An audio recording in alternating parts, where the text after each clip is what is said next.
I know that's a common question, so just getting that out of the way. Second, the chat is open. As normal, we ask each of you to, after a presenter, to post your questions in the chat.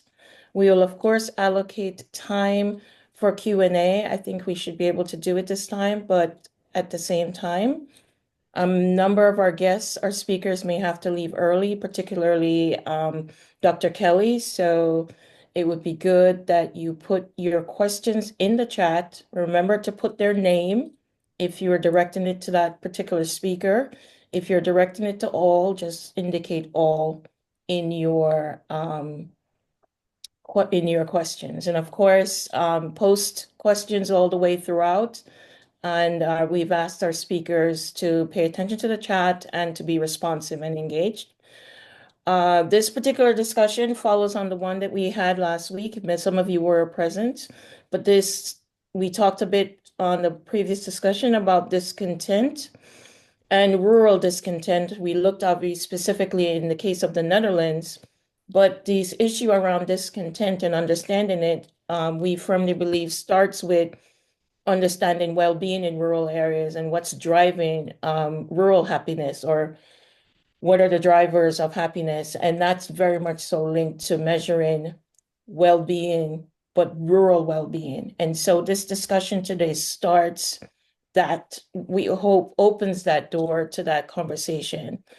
I will introduce each speaker as we go, but I wanted to, Elena, if you went to the next slide, just to remind you of where we are. We had these previous discussions. As I said, the slide deck will be available to you. The recordings are there.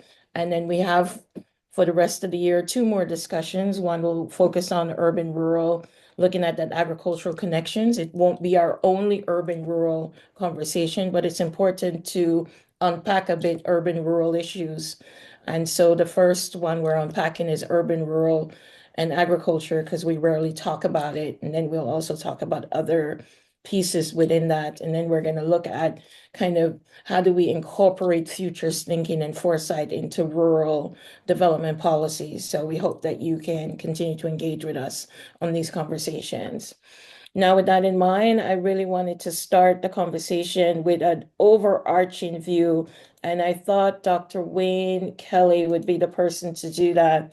And I appreciate his time today because he is en route and traveling, but he's taken the time to kind of stop and give us a few minutes of his time. He is the Director of Rural Development Institute at Brandon University in Manitoba, Canada.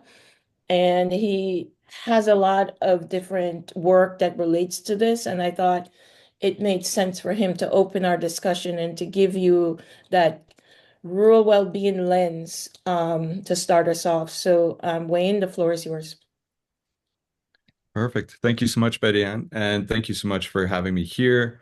I hope to sort of over the next 10, 12 minutes sort of give a sort of a high-arching sort of discussion of rural well-being and both the challenges and opportunities. And so I'm actually right now, if you can move to the next slide, I'm in Banff, Alberta. I'm traveling home today. Right now, I'm located in Treaty 7.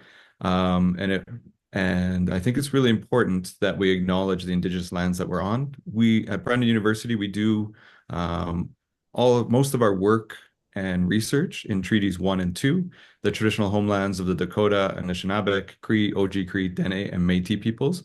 I think for today's conversation, it's even more relevant because most, if not all, Indigenous communities, cultures, and approaches actually weave well-being, holistic approaches to development into their world, into how they operate their communities, into how they identify their paths and goals.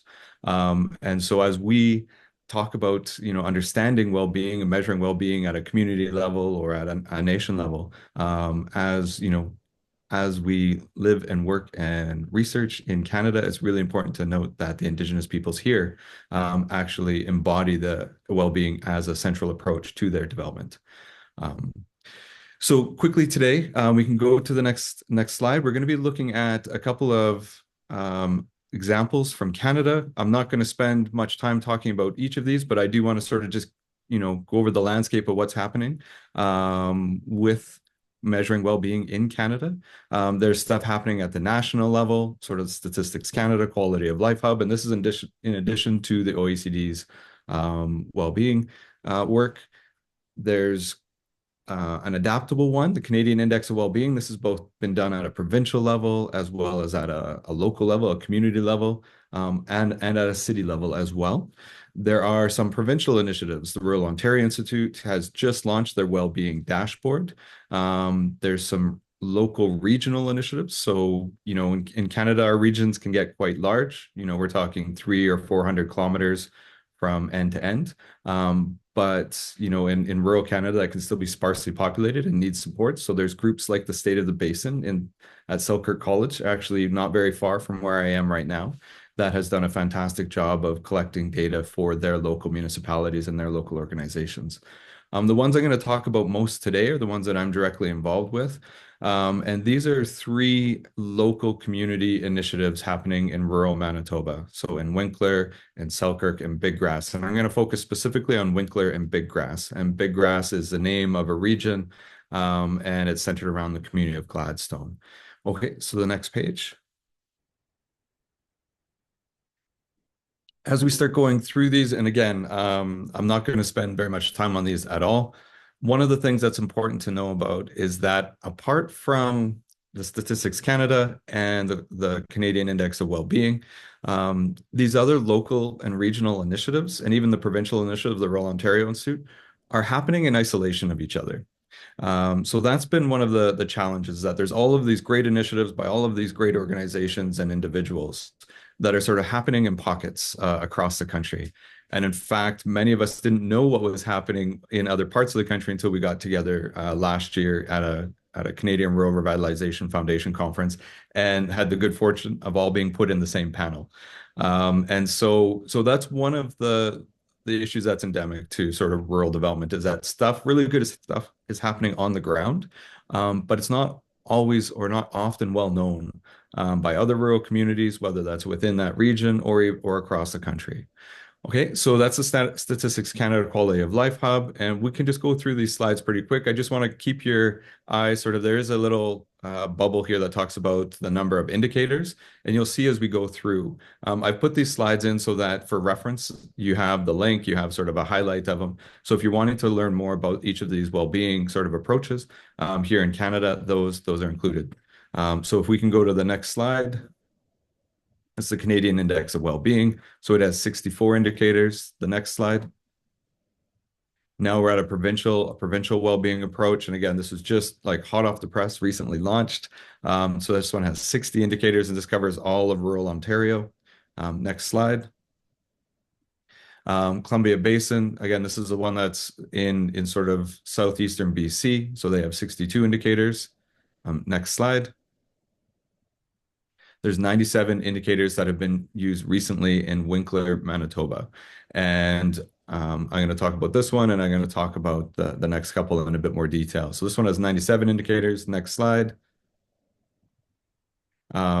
This one is actually just underway. Just in the last month, they've started the process of doing their own well-being assessment. And so if we can go to the next slide, we'll start to sort of unpack what these have in common and what some of the common challenges are when we're looking at measuring rural being. So this is really key. And for me, it's the same approach as if you're doing participatory research or community development. We really need to ask, as we're doing well-being, especially at a local level, who is the data and findings for? What data and findings do they need? How do they want to use the data or findings? And what help do they need to use the data and findings? Just by example, I'm not going to name communities, but some of the communities that I've worked with in rural Manitoba, they might be going through, their second or third well-being measurement.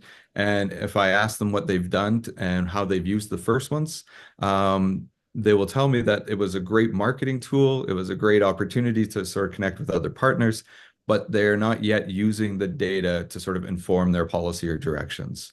One of the challenges is that, we need to make sure that when we do well-being locally, that the data is suited for that community, is accessible in that community, and is going to be used by that community. So when we look at these questions, and if we go to the next slide, we've started looking at some of the base level context for this at RDI. So we're doing a project to understand how community knowledge is generated and shared. And just for context, working in rural Manitoba, a community of 10,000 people would be considered a city and rather large and with their own resources. So we're really talking about working with communities of 1 to 2,000 people, and that would be the whole municipality. And so there's in Manitoba there's about 134 municipalities. Only about 10 or 12 are sort of above 5,000. So the majority of communities that we work with in rural Manitoba are small rural communities, and they have, as we all know, in rural spaces, there can be capacity challenges both in sort of skills as well as resources. So that is the context in terms of that RDI is working with rural communities. So we're doing a project, we're just sort of wrapping this up, and I've put this in here, this is the project page, and there'll actually be updates sort of by Christmas in terms of with sort of the key findings and some of the reports from communities. So if we go to the next slide. So here are the key challenges that have been identified, and I've talked about them already. But as we're measuring rural well-being, part of the challenge is access to local data, making sure that you have that data accessible locally. So Stats Canada provides great data, but what happens when you're working with a community that is below sort of their base level of measurement? Right? We have several communities that we work with that ask for their demographic information, and that can be costly to get from Stats Canada because it's below sort of the municipal level of data. Another one is community-specific data tools. So when we think about measuring well-being, we need to consider, and Betty Ann, this will be, we need to consider that rural lens, and we need to consider, in this case, a real small community rural lens. So one of the tools for measuring well-being that was being brought into a local community was, how long is your commute? How is the traffic? And the community members responded back, well, we don't even have stoplights. We don't even have traffic lights in our community. Why would you ask us this question, right? And, the response is like, well, no, this is part of the well-being assessment, but it's not relevant for that community, right? Maybe a better question would be, how far do you have to go to access these different services? Putting a rural perspective on it and a small rural community perspective on it. The other issue is so making sure that it's tailored. And then the other issue is the capacity to use the data. So again, when we're working with communities, we've talked about doing these well-being assessments and sort of what do they need to prepare for it. And we've had community members say to us, this is great. We can't wait till we get all this data. But then, will you please come back and train us on how to use the data? Because when they give me the reports, it looks good, it's shiny, some of the stuff I understand, but there's a lot in there that I need to know more about. So we need to make sure that we're supporting communities in that way. Next slide, please. So as we look forward, you can ask my team members, I'm a pretty optimistic person, working in rural development and community development. And so I really take the perspective of, what measuring well-being is really an important tool for helping rural communities understand where they're at, helping align with their priorities and their development goals. But again, with those challenges, we need to make sure that those local well-being assessment activities are, appropriate for that community based on local priorities, based on local realities, and provide supports for the community to actually use the data.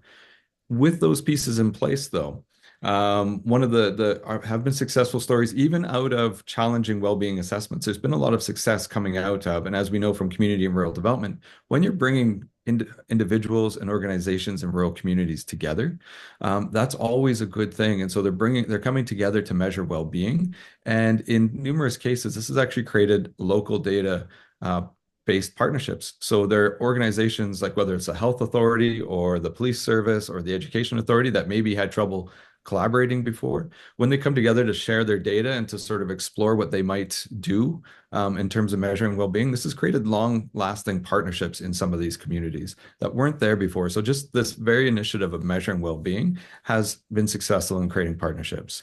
The other piece too is that, as we've had these conversations about even just how do the community organizations access their knowledge, how do they share it, how do they work with other organizations to make sure their knowledge and their data can talk, there's been a lot of interest and a lot of learning that's taken place. So just the conversation around measuring well-being, it can often be a really important capacity building discussion for rural communities, and you can build on that. Again, if you provide supports as you do well-being measurement in local communities, you can actually build the capacity of that community and those organizations to use data to make more evidence-informed decision-making and to help them even set priorities and do strategic planning. And that sort of speaks to that last one, that the local data projects build community development momentum.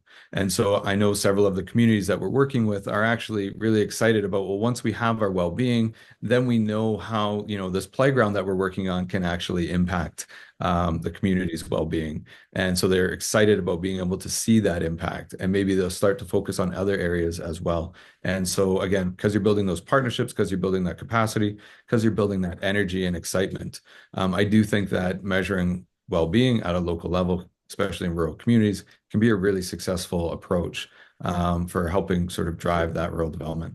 So that's the high level, sort of some of the key challenges. And so if we go to the last slide, it's just the key takeaways. I know I'm right up against my time right now. And so if you have any questions, I'll be here for another almost an hour in the chat, or I know that there's my contact information. I'd love to have any follow-up conversations. This is a topic that's near and dear to me and to the Rural Development Institute at Brandon University. So thank you very much. Thank you, Wayne, for that presentation. I think it starts us off with a good group of questions that I hope our other presenters take on board and weave in as they're presenting. The chat is open. If you have questions for Wayne, I encourage you to drop your questions in the chat to start the conversation going. I think he raised some really important questions and things a number of you know, like prioritizing, helping meeting the communities where they are, co-designing well-being with the community, helping them to understand the data, and also finding some synergies with the data and policy action, which I think are things we say all the time. I think it's good now to move to our next presenter, who is also going to give us a broad view, but this is a more national broad view, but it's an important one. Laura Fletcher is the acting head of the Wellbeing Data Insights and Policy Practice team in the OECD Center on Wellbeing. She's leading a lot of she and her team. They're leading a lot of the work on the kind of broad well-being initiatives that I'm sure many of you are maybe familiar with in your own country. And I asked her, I'm very excited she can join us today and bring that national lens, because I do believe that the well-being framework at the national level is the starting point from which to then develop and build a more detailed and granular approach at the local level. Laura, the floor is yours. Great, thank you so much. It's really a pleasure to be here. So as Betty Ann said, I'll give you an overview of how we at the OECD, and also actually increasingly a large number of our member countries, conceptualize and measure inclusive and sustainable well-being, and how such evidence is increasingly integrated into policy processes. As was mentioned, a lot of this work, kind of by design and also for institutional reasons, has focused on the national level. But it will be really interesting in this webinar to hear more about local and especially rural adaptations of these principles. And I will also say that when we talk to our well-being practitioners that working at the national level, they are also keen to connect more with local initiatives, because they're very keenly aware that a lot of the innovation often more is bottom up and is something that they can learn from. And there's a general question on how do you kind of marry in a country situation where you have a national framework, but then many kind of local level examples where you want ownership and local level relevance, but maybe a few key links to still the national framework. How do you do that? I think we're at the beginning of that conversation, even with our members, but very happy to stay in touch on this also next year, etc. Next slide, please.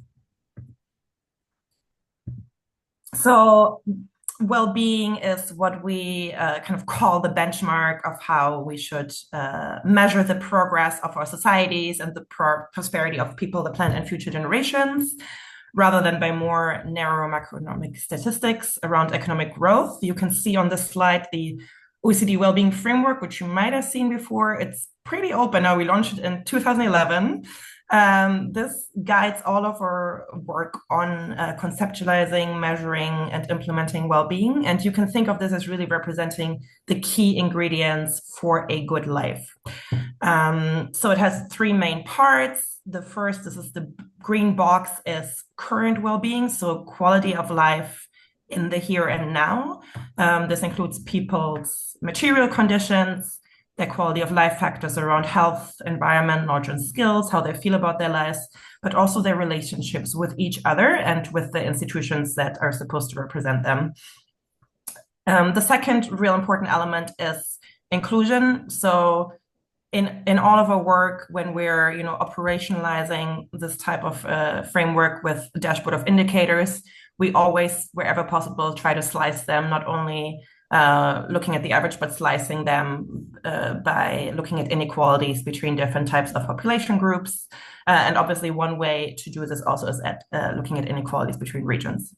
And then the last component here at the bottom are the resources for future well-being. This represents sustainability.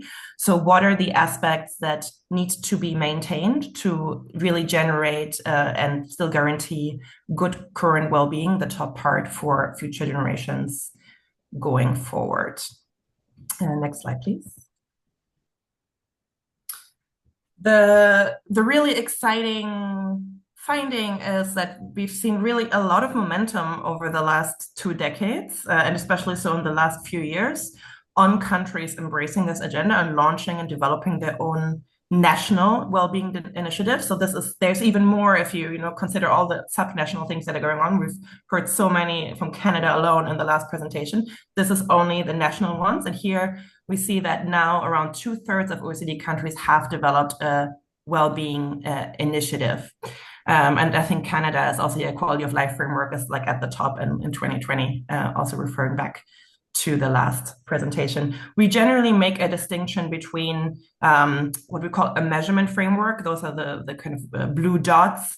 Those are frameworks, well-being frameworks that are led by national statistical offices, typically. So they're much more gathering data, monitoring, reporting on the state of well-being. Is life getting better or not? But they're not necessarily directly used for policy by their design. Maybe someone else will pick them up and use them for policy, but they're much more for agenda setting.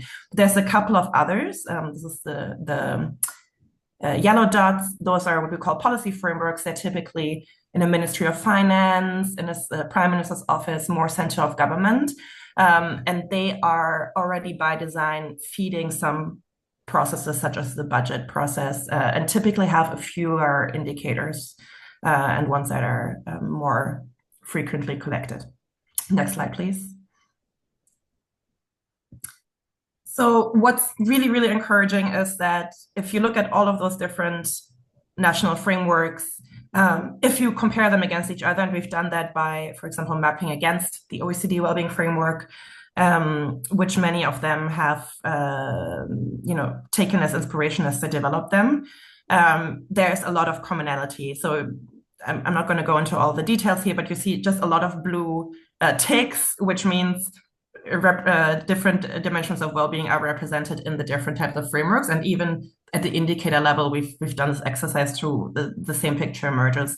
What's really great is that a few of the national initiatives have been accompanied by large-scale public consultations where people themselves were asked what's important to you. Of course, I mean, we can discuss about whether that has gone down to like the specificities of what rural well-being might be, but at least at the national level, there have been consultations. And even then, people come up with very similar answers. So there's some degree of universality also of what people really say, hey, this is what matters at the end of the day to live a good life.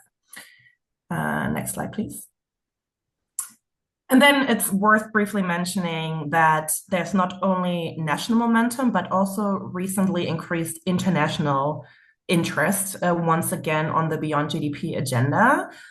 So at the UN level, the Pact for the Future and the recent Summit for the Future has a commitment on developing Beyond GDP metrics. There's a few measurement initiatives happening at the Conference of European Statisticians level. The European Commission is sponsoring a few projects. And then what's really exciting for us, the G7 finance track, both in the Japanese 2023 presidency and now in the Italian 2024 presidency, have also included and endorsed in their communiques the need for multidimensional welfare indicators and their operation and policy practice. And it was with the under the G7 presidency that we held our 7th OECD World Forum on Wellbeing in Rome at the beginning of the month. This is important for us because this, finance ministries discussing this agenda just means that is an important move towards actual policy integration of those measures, and a little bit of move away from them just quote unquote being in statistics offices. Next slide, please. So just to show you what measuring well-being looks like, I'm going to, in practice, what you can do with this type of data, I'm going to present some illustrative results from the How's Life 2024 report, which we actually just released on 4th of November at the forum in Rome. There's many key messages in there around sustainability of well-being and what countries are not yet doing, on inequalities in well-being and where gaps have changed and what drove that change over the past decade. So I encourage you to check that out. I'll also post the link in the chat, but there's a QR code on the slide.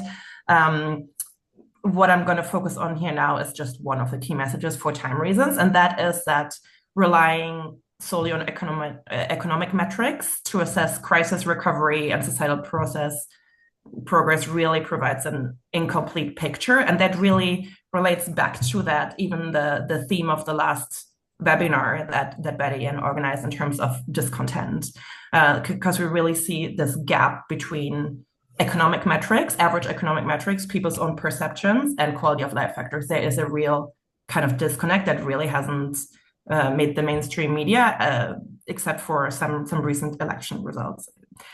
Next slide, please.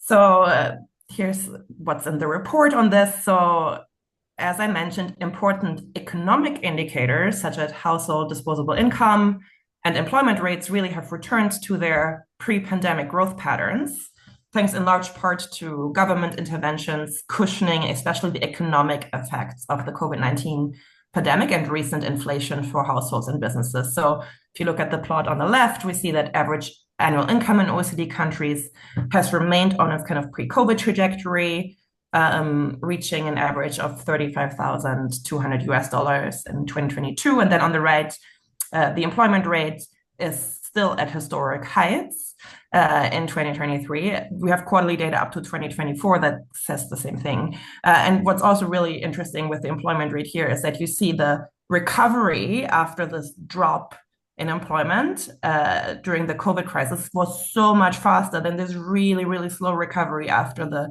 2008 financial crisis. So governments have really, focused on a few things that they thought were really important for people, and they have been successful there. But if we look at the next slide,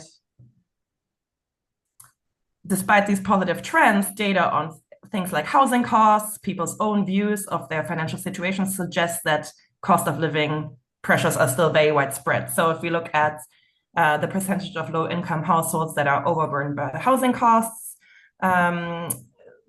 this decreased from 2010 to 2019, but today more families report being overburdened than before the pandemic. In the middle, we see the percentage of people who couldn't keep their houses adequately warm. That has also improved because it dropped from 2010 to 2019, but by 2023, that number has risen again. Now it's almost 1 in 11 people that say they cannot keep their house warm.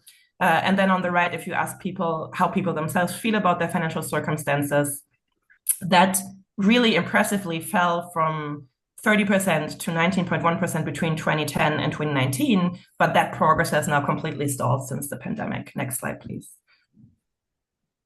And then if you look at subjective indicators like social connectedness, life satisfaction, and different negative effects such as feeling worried, feeling physical pain, feeling sad, we can see that if we look at the number of OECD countries which have worsened in red, seen no clear change in yellow, and improved in green in that indicator since 2019, we see that worsening and no clear change have in every single case been more common than improvements. Next slide, please. If you're interested to find out more about well-being in your country, again, at the national level, I'm encourage you to check out the well-being country profiles that are available on the report website. Next slide, please. And I just want to end with a few reflections on the policy practice. So obviously, and none of those results have an impact on actual people's lives unless they are integrated in government decision-making and the ways of working of government. So we launched in 2023 a knowledge exchange platform on well-being metrics and policy practice that really helps provides a space for government officials working on well-being policy implementation to collaborate and share best practices. There is an online resource portal on the CAP website with I think 26 different well-being initiative examples and more to be added. And we're also doing government-only knowledge exchange workshops, virtual workshops. So if you're a government official working on this topic, please feel free to reach out. And as I mentioned before, we're really, really interested maybe in this next year to do one that is a workshop together with our colleagues in CFE on really integrating this like national versus subnational and potentially rural lens, because there's a lot of interest in how do you integrate well-being initiatives at those different levels of governments, even from the national level when I talk to different practitioners. Next slide, please. There's different ways to look at well-being, to integrate well-being evidence in policy.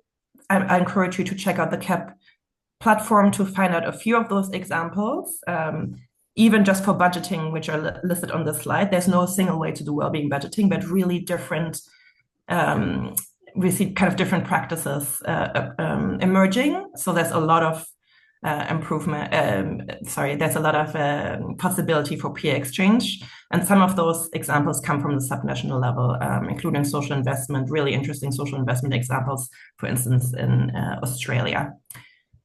Next slide, please. Last slide. This is again just the QR codes where you can find more information about those different initiatives. I'm going to post them in the chat as well. I'm happy to answer any questions. Thanks. Thank you, Lara. I think that was actually I'm actually glad now the way that I organized this session and this discussion, because I think Wayne provided a good sense of the bottom-up approach to defining well-being initiatives, indicators, meeting people where they are. You provided a really good overview of the national top-down perspective of setting the framework and then building on that framework or becoming more granular.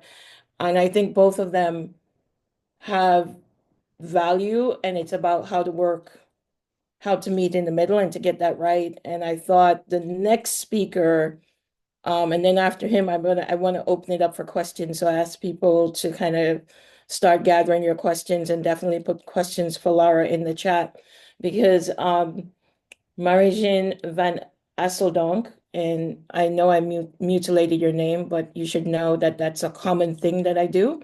So in a way, you know, it happens. But they have done some impact analysis. They've gone through the steps of trying to analyze. They've used a methodology, and I've asked him to come and kind of share what they learned from that process, the methodology that they used, and the results, and maybe what he would do different next time. So that is, I think, captures well and builds on what you heard from Lara and from Wayne.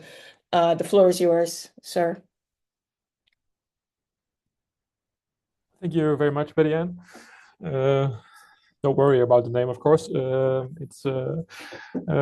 So I'm Marijn van Asseldonk, and I work at a regional knowledge institute in the Netherlands, the province of North Brabant.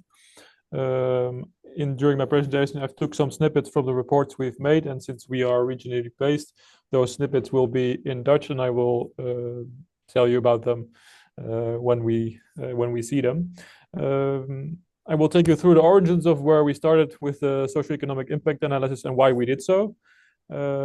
And we actually built on, so it's very nicely ordered in order of the people who are presented, because we actually built on the OECD well-being framework just presented by Lara. Could you go to the next slide, please? Thank you. So the start of our socioeconomic impact analysis is the National Program for Rural Areas, initiated by the Dutch government in 2022. Unfortunately, as of now, it is terminated, so we don't have the program anymore, and we don't have any of the funding left.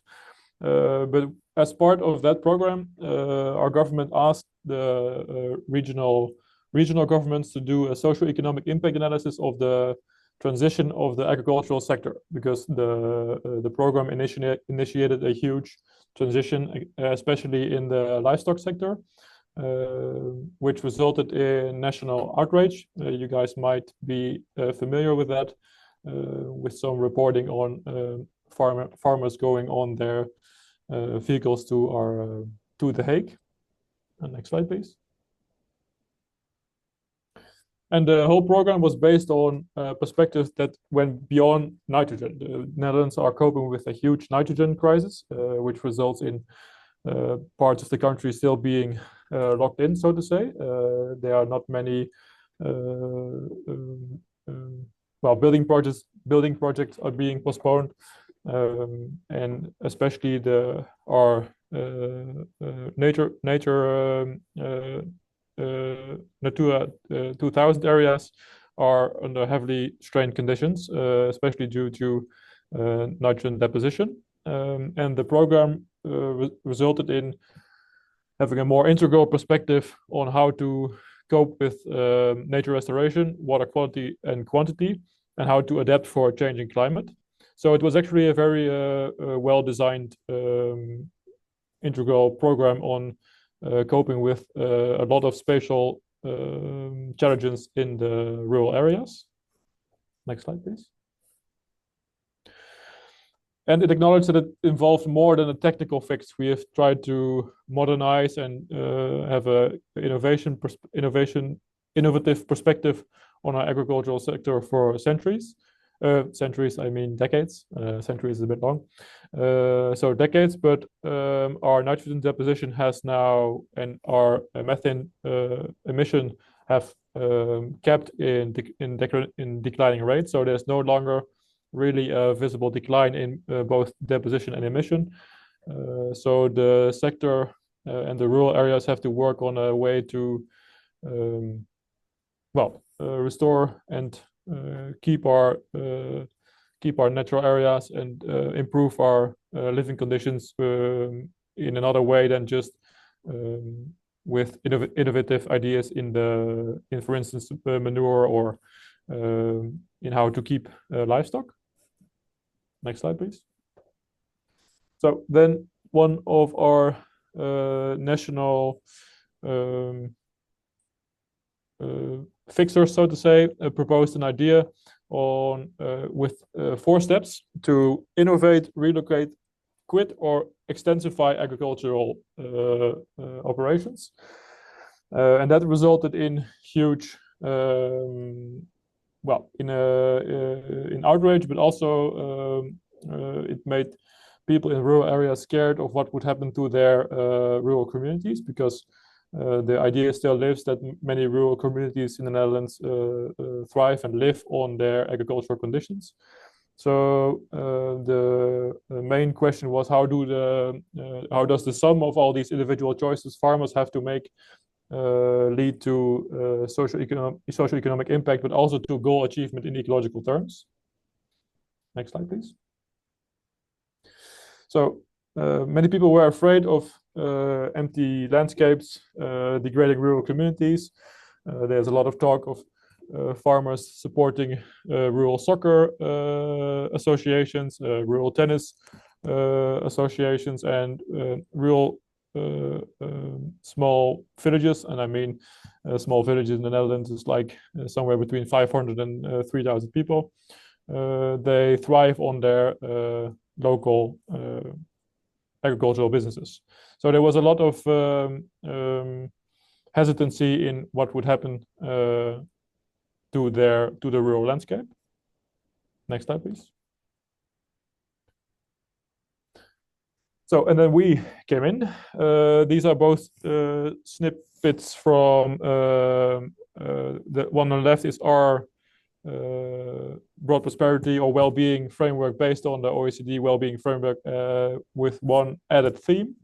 And the right one is based on the well-being framework of our National Statistics Bureau, who has taken also the OECD well-being framework as the leading framework, but reduced the amount of themes that relate to well-being to 8. We still use 12, which are a bit roughly translated.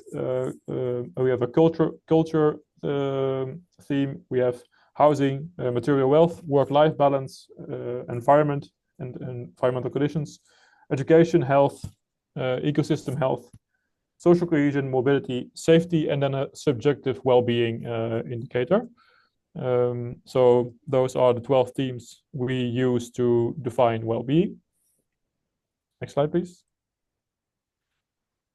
And then determining the impact from that from the transition based on the rural program to what would happen to the well-being of rural areas. We started at the well-being or the choices that were made on an individual level by farmers. So they had to make decisions on how to extensify or quit or innovate their base of operations to meet certain ecological goals. And we translated those decisions they could make to what would happen to the quality of life of inhabitants. So how would that affect well-being in the area? And how would that affect the well-being of the environment in the area? So we scaled up the decisions made by farmers to a more regional level. Next slide, please. And that results in all, several maps, but also pathways in how different choices lead to a well-being perspective. This is just an example of what you would find in one of our reports. Next slide, please. So the impact analysis we used has 3 base components. The first one is a scoring model, which is based on 8 to 12 well-being or broad prosperity themes. 8 it would be based on the National Statistics Bureau and 12 on our own model. We use 30 to 40 indicators. That's a little bit less than we would normally use for a whole well-being framework, which encompasses 100 indicators. But using 100 indicators to do an impact analysis would mean having a report that is 300 pages long, and it would involve working about 2 years on a certain impact analysis. So we cut it down to 30 to 40 of the most impactful indicators. Then we assign a score based on the base of operations to a specific indicator. For instance, a farmer who is transitioning from a more traditional based form of agriculture to a form of agriculture which doesn't use any form of pesticides would lead to a certain improved score on the health conditions or the perceived health indicator on a regional level. Then, in order to determine the order of magnitude and direction of the impact on a regional level, we have to determine which percentage of the sector in a region is going to do what. So how many farmers are going to quit? How many farmers are going to extensify, so have less livestock or choose a form of more nature-based agriculture, or how many farmers are going to innovate and use innovative systems to decrease their methane emissions, and that results in an amount of farmers that we then multiply with the score based on an indicator, and those we determine the amount of shifting in the agricultural sector with agricultural sector stakeholders, experts, and people from regional governments. And then the eventual impact score is the score of an indicator times the amount of farmers that are going to do so.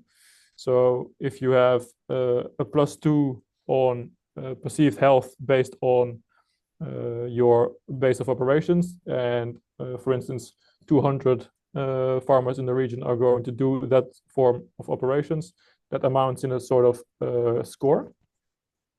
Next slide, please. Which results in order, magnitude, and direction. So it's an ex ante model, which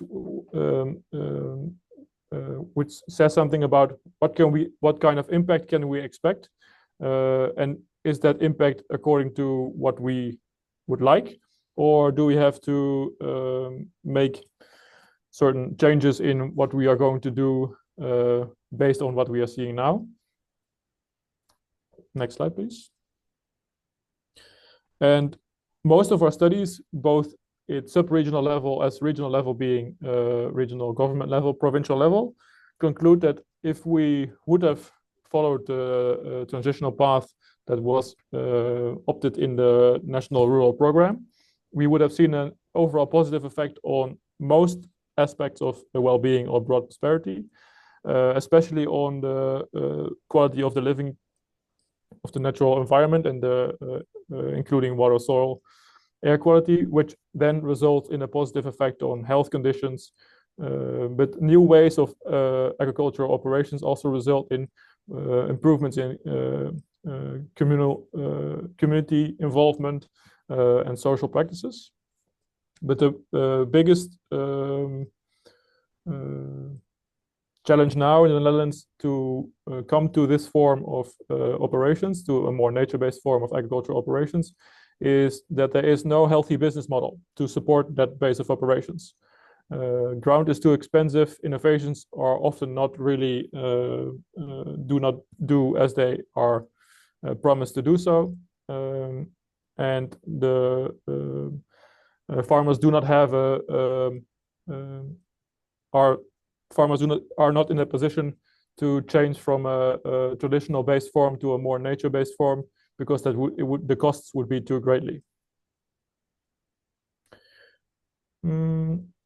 Next slide, please. This is the end of my presentation. If you have any questions on how we did so, or what we would do differently, please ask. And if you would be interested in the report, it's unfortunately only in Dutch, but I would gladly send so. Thank you for that presentation. Actually, you ended on a point that I've always found interesting, is you did an impact analysis of the impact of the policy that kind of resulted in the social unrest or farmer unrest that we kind of heard about from the Netherlands. And the question was always not whether or not the policy could potentially have a good impact. It was about how it was received and perception, which was touched on a bit by Laura and many others. So this idea of perception that is driving discontent is just as important. So it's less about whether the policy is good or bad, but how it's being received and the potential actual real-time impact on the people who are going to be at the receiving end of the policy, which I think is so important and bigger part of our push to understand the drivers of discontent. So I appreciate that, and I am curious. I would like to see if there are any questions, because I promised that I would leave time for questions. So I have space for at least 3 questions, and I would ask you to raise your hand. and before we go on to our other three speakers. So, and any burning questions? Now would be the moment. And maybe while you're thinking about it, my burning question is how, now that you've done this work in the Netherlands, and maybe Lara, as you're listening to this, I don't know if we lost Wayne yet or not. How could you then communicate a bit more with rural, the potential policy positive impacts are good, but then they didn't receive it well. So what could have been done different? The I think the policy was formed quite well. What could have been done differently is that the policy was immediately dropped on the whole sector. And we've talked about this with many people from the sector and farmers including, and policy experts from, well, we've discussed this in great length over the past 2 years. The biggest, if we would have done it more in a more, how do you say it? If we took phases, if you would have taken phases, like yes. Implementing, first starting at our Natura 2000 areas, the areas that were under the greatest strain of deposition, and also have where the legal obligation is more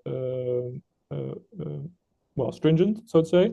Then we could have implemented along the way, and that would have made the whole transition smaller, instead of just having one big chunk of this is a sort of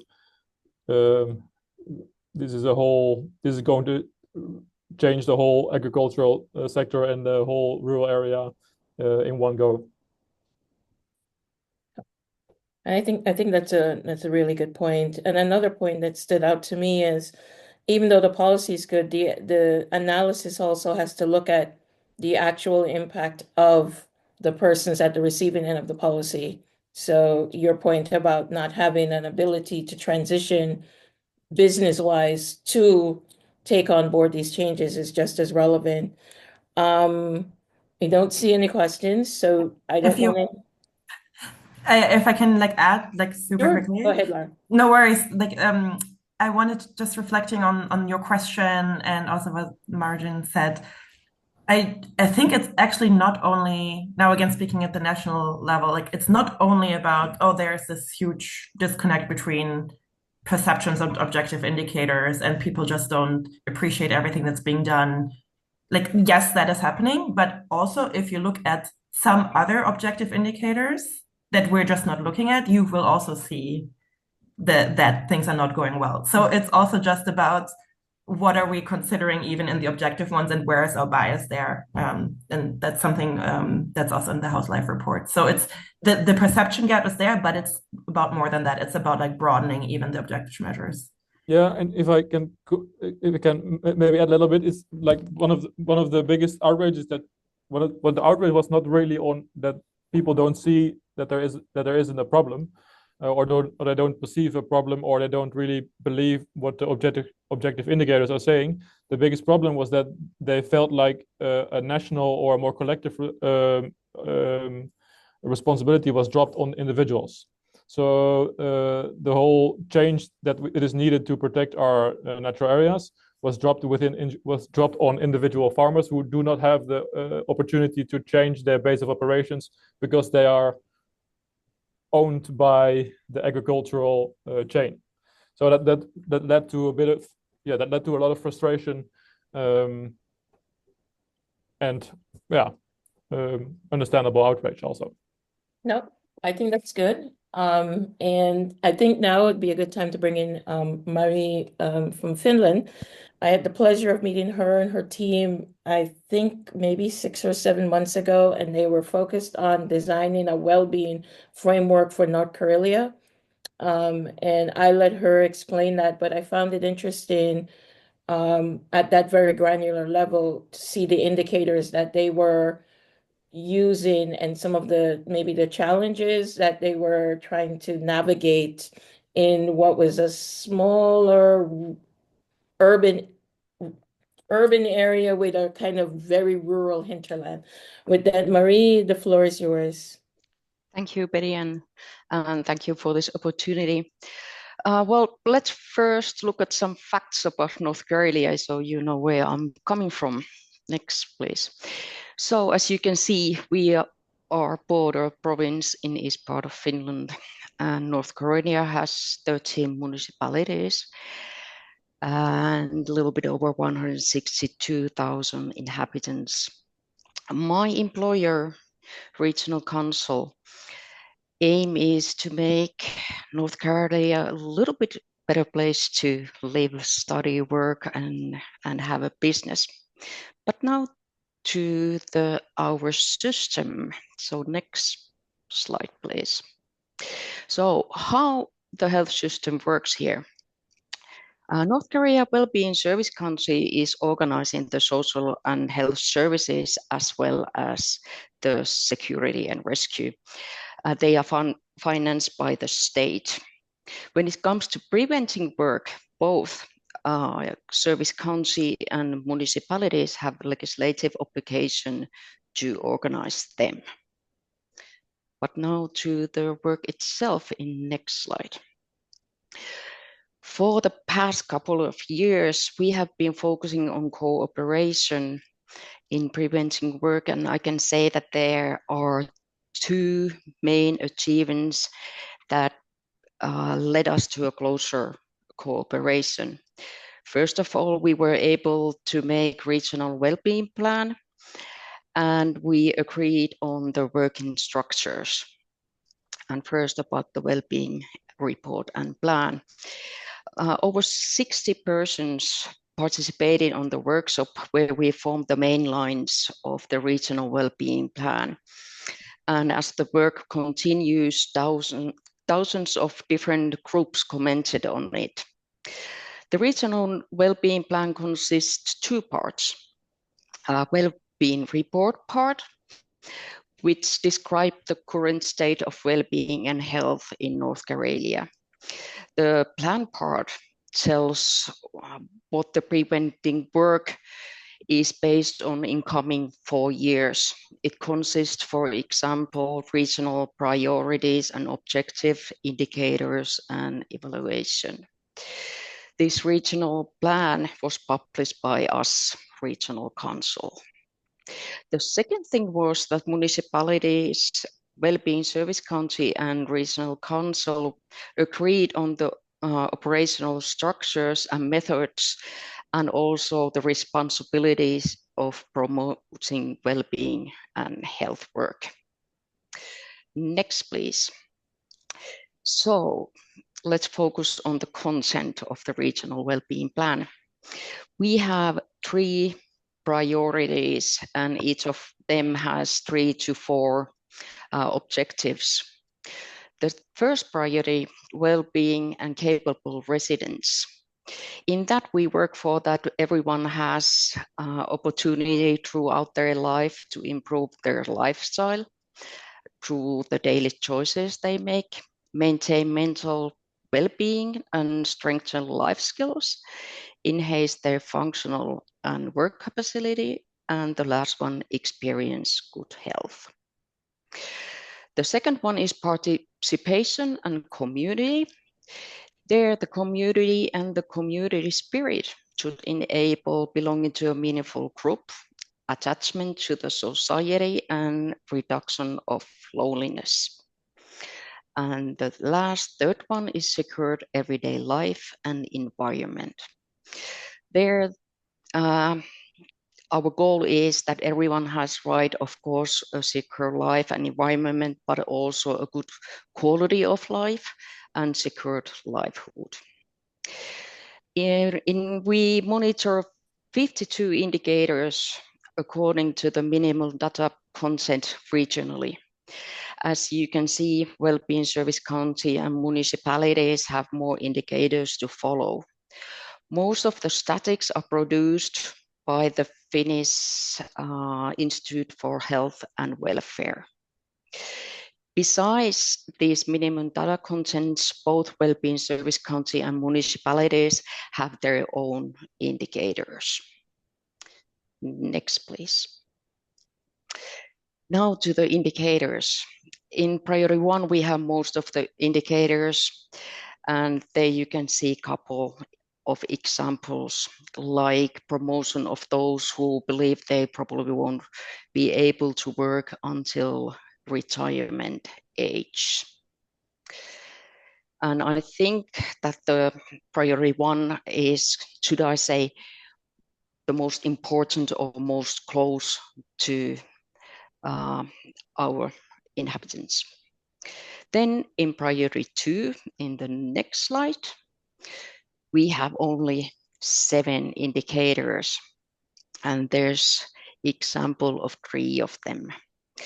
One of the biggest problems in our region is participation, and that's something we have to work for. And then in priority 3, in next slide, there's altogether 16 indicators, like students who have been bullied at school or experience physical violence from parents or other caregivers during the last year. Next, please. So at this moment, the municipalities and service council, they are making their own well-being reports and plans. All are using the same priorities and objectives from the regional plan that we made. And I'm happy to say that it has come to our attention that first NGOs have taken priorities and objectives to their basics of action plans. So also them want to use the same language as the municipalities and well-being service country when it comes to well-being. What kind of practical measures they all will do, it is in their own decision. After the implementation, we will monitor the effectiveness of locally and regionally. Next, please. Well, as shown here in our plan, we gave an example table how the measures can be viewed in by different sectors. This is an example that we made for the municipalities, and the sectors are, for instance, education and culture, technical services, leisure, and administration. This is a simple way, and it has been used a lot, and it's a good reminder how well-being is cross-cutting theme when it comes to the municipality work. But now to the operational structures in the next slide. And I go through it from top to bottom. At the top, there's the strategic level. Managers and political decision makers of well-being service council, municipalities, and regional council review the state of well-being and health, also the services as well as the cooperation. I can say that they make the upper level decisions there. The people who are doing the prevention work in the well-being service country and municipalities meet at least twice a year and discuss about the situation of each municipality and cooperation. And this happens at the collaboration meetings. I participate on those meetings also, so I get a good view of what's going on. And at this level, people whose duties involve the preventing work, they participate. Then the well-being coordinators who implement and monitor the preventing work meet each other 6 to 8 times a year, and they really discuss on the practical issues from the work they do. The well-being service council must negotiate at least once a year with other public actors involved the well-being and health promotion, also with private companies and non-profit organizations. These negotiations take place in regional partnership groups. Meetings also ensure information flow and address key phenomena related to lifestyle, mental well-being, preventing substitute abuse work, and safety, for example. And then there's North Karelia Wellbeing Group that is organized by us. It is the key actors in this group include, for instance, authorities as well as confederation unions, educational institutions, NGOs, and business life representatives. This group examines the measures taken in preventing work and their effectiveness. And also we try to find good practices that we can tell. Also, the group participates in preparation of the regional strategic program. And then in the next slide, there you can see the next steps we will take in near future. First of all, we will analyze all the 14 welfare plans in order to get a good overall picture of preventing work in our region. That way we will discover the coming annual themes that we will focus on together as a region. And also, I think we will get very important information for the preparation of regional strategic program for the years 2026 and 29. This program guides the development of our area. Then we do the monitoring and monitoring of measures and effects and report them by organizing events for the decision makers and specialists and also for the public. And twice a year, we will publish e-newsletter to tell how our work is done. But well, this was my presentation. Thank you. Thank you, Mari. That really adds a different perspective when you are a well-being services county. So all the different pieces that go into that. Continuing on with other examples, maybe I'll bring in the island perspective and Eric Backstrom, who is a regional analyst at the region of Gotland in Sweden. And they're looking at measuring well-being in rural areas. But this again shows how different issues are based on your territory. So Eric, the floor is yours. Thank you very much. I'm going to try to share my screen here first. So we'll see what you see. Do you see them? Yes, we can see it. Hello, everybody. Nice to meet you all. My name is Erik Bäckström, and I work as a regional analyst at Region Gotland, Sweden. And also, I might have added, because I'm going to come back, that I'm also a project lead on the Swedish behalf in a multinational project that we have right now together with the OECD on the island economies. It's shortened to the island economies, where we work with these things that I'm going to talk about, like accessible data and so on. So just to give you a bit of information where I'm from or where I live. As you can see in orange there, we have Gotland, and we are the largest Baltic island. We are the least populated Swedish region, and we have also a really small regional economy. And what is unique for us is that we have both the regional and municipal administrative responsibilities. And I think, as far as I know it, we are the only island in the world that has this. And despite our small size, we have quite a diverse economic geography. And sort of about the resolution on this picture, but it's just to give you an idea of the framework that I'm going to be presenting in. It's the determinants of health and well-being. starting in the center there, you have the individual perspective, and then you have the lifestyle going out in this rainbow model, and then you have the social and community networks, and then you have the living and working conditions, and then you have the general socioeconomic, cultural, and environmental conditions. All these aspects are affecting the health and well-being of the individuals in a region or a territory. Yeah, how you put it.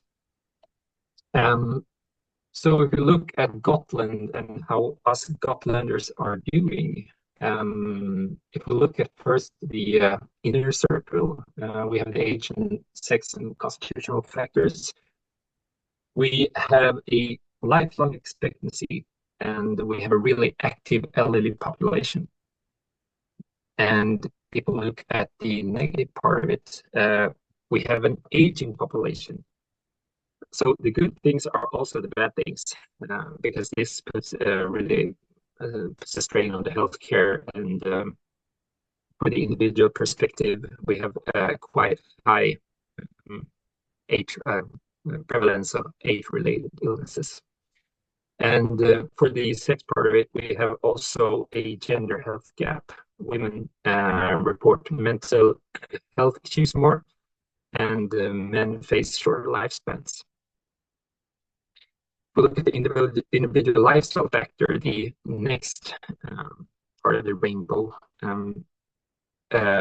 we have really good outdoor activities, and we have declining smoke rates. Fewer smokers leads to better public health. But we have also obesity concerns, especially among children. And the Gotlanders, we consume alcohol more than the rest of Sweden. If we look at the social community networks, we have a really active community life. On the island, we have 92 different, as we say, sockens. There are small community parks, maybe consisting of about approximately 1,000 people living in them. And they are really active, and they're really networking, and they're trying to do like sort of service things and infrastructure things on their own. And we're and it comes with the engaged residents in these sockens. But at the same time, elderly people are really lonely, and they face social isolation, and we have a lot of integration challenges. The immigrants that come to Sweden, they come to Gotland, have a difficult time finding work and get into the social part of life. If we look at living and working conditions, we have really good working environments, low unemployment rates, and strong local entrepreneurship. We have really good access. Despite being so far from Sweden, we have solved the education infrastructure really well. The thing is, with low unemployment rate, we have quite limited job opportunities, so few specialized positions for some to relocate. So we have people move from the islands if they want to make more money, for example. And being a really attractive tourism destinations that drives up the prices on houses, and people are using those houses for summer residence. So we have a quite big housing shortage. It's not that we have a housing shortage, but if we put it in a affordable housing situation, we have a big problem there. So in the socioeconomic, cultural, and environmental conditions, we have a high quality of life, and we also have a really clean environment. But we are really susceptible to, or we are climate vulnerable. We are susceptible to droughts and extreme weathers. And this affects like the communication with the islands. If it's a lot windy, we can go by a boat, or we can go by planes. And it's a seasonal economy, and tourism and agriculture create economic instabilities during off seasons. So this is just the well-being perspective, and I'm more of a data guy, so I'm going to focus on like how we actually measure these things. But the question that I ask here is this the truth? And this is really depending on what perspective you have on the truth or the concept of truth, of course. As you saw you've seen what I presented, it's really on a very general level and lacks any form of like high granularity. So it's really hard to know actually what is the truth. And we use these because what you saw was the outcome of how we measure things. We use indicators to get the info that I presented. And we also use these to like construct policies on how we should go further. And using these kind of data on such low granularity is really not good for making effective policies, I would say. So maybe I'm taking too much time. Is it going too slow? No. Okay. So starting with the challenges, of course, we have the geographic isolation, and we face unique challenges due to our physical separations from the mainland islands. And this can really hinder data collection and service delivery. And this is, for Gotland, it's not such a big problem, but if we look at islands in general, for example, Scotland or Finland or Croatia and Greece, it's a really big problem. And if we look at the small and dispersed populations, smaller populations on islands tends to lead to statistical challenges, such as small sample sizes, which can compromise the reliability of the data. And also, there are so many big, as I said, islands are so different from each other. So it's really complicated when we try to create standardized metrics. And economic and environmental vulnerabilities. Islands normally tend to rely on limited range of industries, for example, tourism, fishing, and agriculture.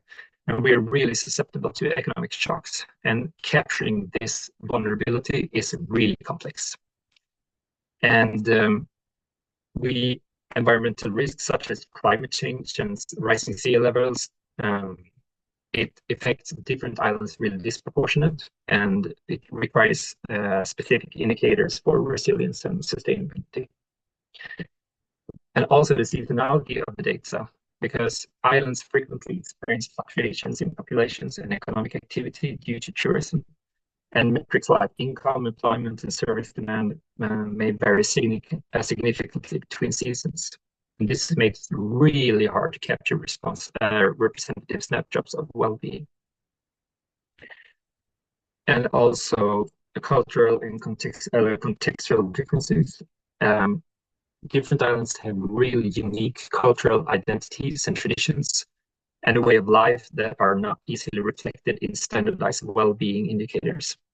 Standard metrics may overlook important aspects of community cohesion, cultural heritage, and connection to the natural environment. Service accessibility and inequities, limited access to healthcare, education, and other essential services on islands can impact well-being a lot. And it's really hard to capture these in capture these issues in conventional data systems. And comparing islands to mainland areas without context can really mask these disparities. And maybe this is one of the biggest ones, lack of disaggregated data. Data for islands is often aggregated at the national or regional level, making it really difficult to isolate island-specific challenges and insights. And this can lead to policies that fail to address the distinct needs for the island communities. And also governance and multi-level coordinations. Islands may experience gaps in governance or challenges with coordination between local, regional, and national governments, leading to fragmented data collection and policy. So there are also strategies to address these challenges in measuring well-being for islands. We need to have some sort of tailored data collection, and we need to develop island-specific indicators. We need to create metrics that really reflect the unique challenges and opportunities on islands. I'm jumping in between. And we also need to capture and we need to invest in data infrastructure. We need to use data in a better way, like mobile collection tools. For some islands, we need to use satellite imagery and online services, despite their remoteness to the mainland. And we need to establish local data centers. We need to create regional hubs for data collection and analysis and sharing to improve the quality and accessibility of island-specific data. We need to promote disaggregated data and ensure that data from islands is separated from the mainland and regional averages to highlight their distinct circumstances. And sorry, just to let you know, you have like 1 minute. Okay, I will just do like this. We need to further enhance community participation involve islands, residents, and local organizations in collecting data. We need to strengthen multi-level governance and address maybe I'm not going to say that rural proofing is a bad concept, but having island proofing for us would be a better concept. And we need to address the gaps in service access metrics. So we need to develop indicators that measure access to essential services such as healthcare, education, and transportation. I'm going faster. And we need to foster sustainable economic metrics also. And the last one I would like to address is that we need to, and how we do this, we need to involve ourselves in global and regional collaborations, such as together with the OECD, and such as the project that we have now with Croatia and Greece. And thank you very much. Thank you, Eric. Actually, you raised some really interesting points on your challenges and opportunities, and I think we should, folks should really post some questions to Eric in the chat as well as to Mari. So please continue there while we bring in Stefano Sala, because we have the island perspective. Now we need to understand the mountainous areas, which of course probably have their own kind of interesting needs and tailoring from that respect. So Stefano is a project manager, a research center for the sustainable development in mountain areas. The floor is yours. Thank you so much, Betty-Ann, and really interesting interventions. I see a lot of common points actually in all the presentations that were made, and I also know that we're a bit late, so I will try to be as concise as possible.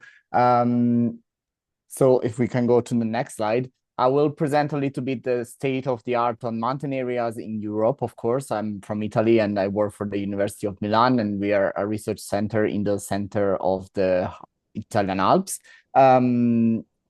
So the state of the art is that European mountains cover almost 29% of the EU member states. This is data collected from a European Environment Agency from 2010. And they're home to almost 13% of its population. And right now, as connecting to what Lara was saying and Wayne as well in the previous presentations, the main challenges for mountain areas is to find the right balance between all the components for sustainable development. So the social, economic, and environmental aspects should be taken into account. If we can go to the next slide. However, at present, only a few countries have dedicated policies to these specific areas, because most of the time there are rural policies, but mountain areas are not so much addressed in a lot of cases. There are a few examples such as Switzerland and France that have laws dedicated to mountain areas, but that's not always the case.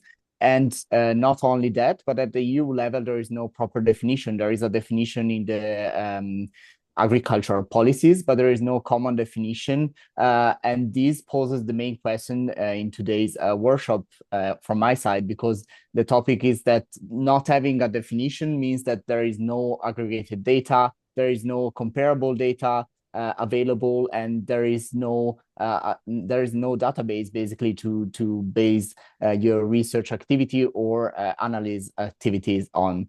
And therefore, maybe a EU policy or at least a EU strategy on these areas should be foreseen in the future, at least in my mind. If we can go to the next slide.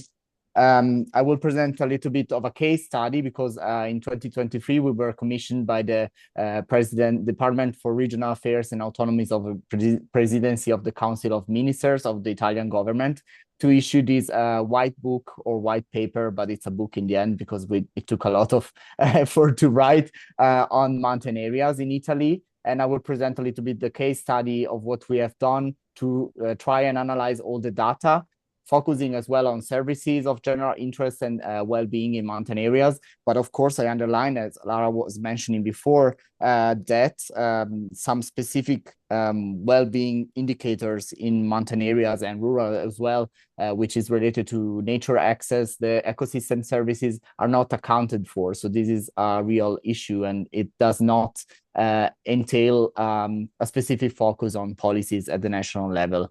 If we can go to the next slide.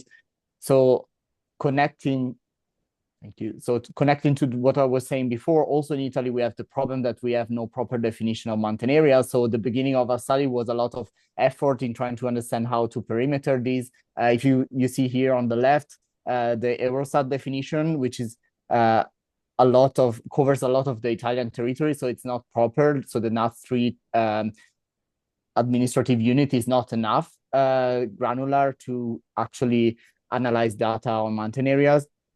Then in Italy, we have a law from 1952, which is the middle map, but that also comes after the Second World War. So it included a lot of municipalities. To give you an example, Rome was included as almost mountainous because it was in economic problems after the World War II. So they included that and a lot of other cities. As you can see, Italy is not as mountainous as this map. And then on the third one, it's an ISTAT, which is the National Statistic Office.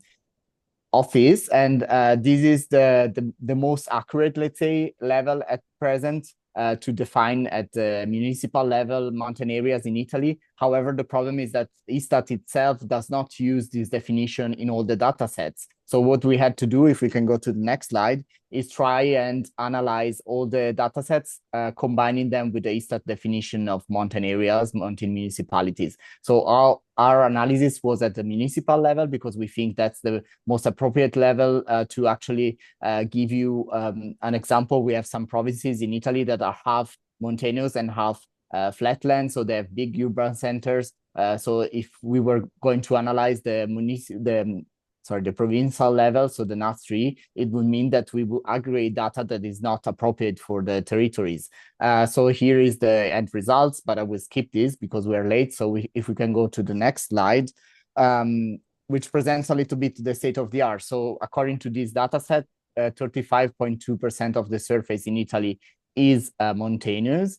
And 90% of these municipalities are with less than 5,000 inhabitants, which poses another governance question because it's small municipalities that have different challenges than big urban centers. The habitation population density is way lower in mountain municipalities in Italy overall compared to urban areas. And this sometimes is seen as a negative aspect, but my question is it really a negative trend or is it a positive one? And then I would go to the next slide to present you a little bit.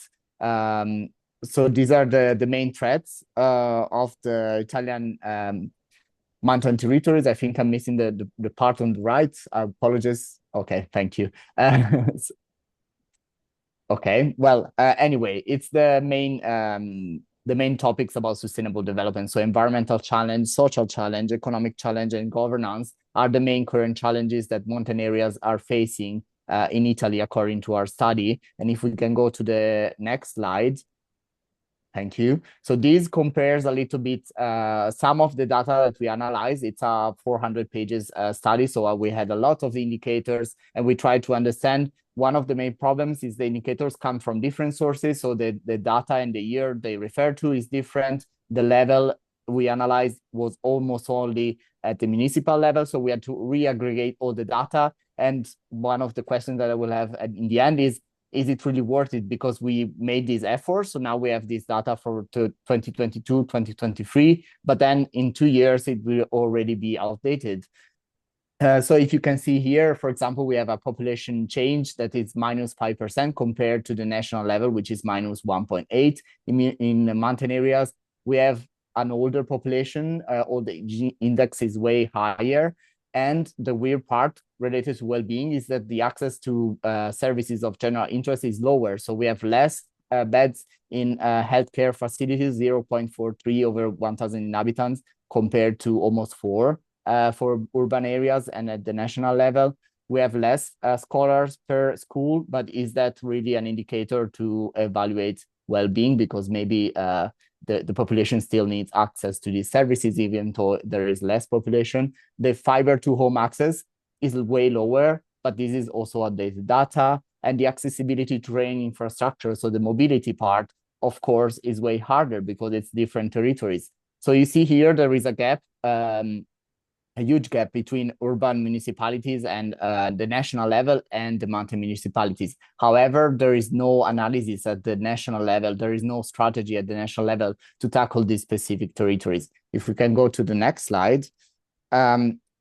Here you see on the left the population trend, just to say that mountains maybe are not the main barrier, but it's just well-designed policies that are able to address specific territorial challenges. Because here you see in green, it's the autonomous province of Trento and Bolzano, which is completely mountainous in Italy. Of course, they are autonomous, so they have a different statute, but they're the only ones that are growing in the population. They are the ones that have lower population age index. So it means that mountains are actually not the barrier. It's just policies that are designed for the place. If we can go to the next slide.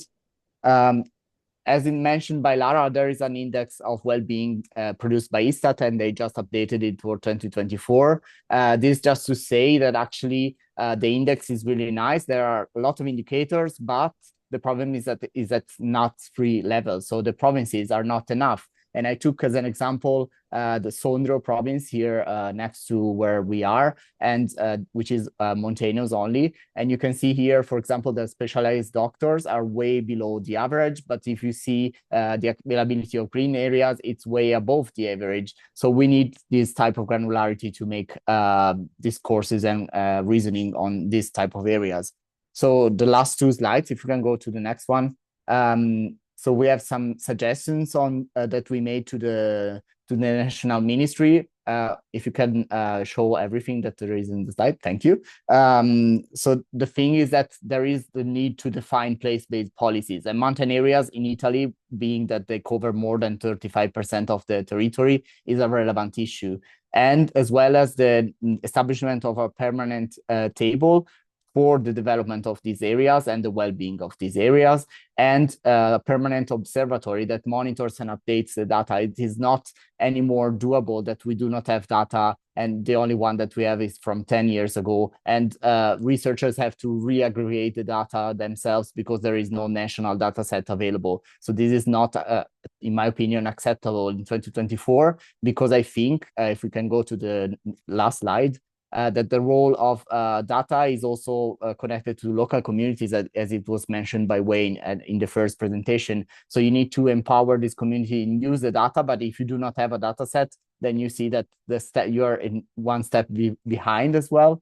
So in my opinion, NUTS 3 level is not enough detailed, at least in the case study of Italy. There is a need for a common EU level or Eurostat level definition of mountain areas that it's more granular than the NUTS 3 data set. And this is to make comparisons and reasoning and discussions at the EU level. And of course, the indicators need to be analyzed based on the territorial context. So, for example, the number of pupils per school, is that relevant? That if it's lower, it's a negative trend? Maybe it's not, because the territorial context is different than an urban area. So, of course, you need services of general interest. And of course, the last point, of course, I am biased because all my research activities are on mountain areas, but there is need to be focusing more on mountains and not just rural areas, because these are a subset of rural areas, but they have different specificities. So I would engage and be happy to discuss with other researchers and people doing data analysis on mountain areas in the future. So thanks a lot. I hope I tried to be as concise as possible. No, I appreciate, Stefano, that you were concise, but you covered quite a bit. I won't keep folks much longer, but I will say the key takeaways that I've heard that are relevant to a continued discussion is the idea of island proofing, which is the same as rural proofing, and then there's mountain proofing. This need to tailor um, well-being initiatives to the region and to the territory that's being addressed. The challenges around data, which are big challenges, access and data, granularity of data, and the need to make sure that it's co-designed and that there are multiple stakeholders involved. So I think those are really good, quick summary of the things that I've heard. Thank you so much for your time today. I appreciate you staying. We kept you 7 minutes longer than I intended. The PowerPoints will be shared and the recording will be added to the website, and I'll send a quick note in a few days when the links are available. Looking forward to it, our next conversation. Thank you again for joining us today, and thank you to the speakers. They did a wonderful job. And we hope to continue the discussion the next time. Bye-bye.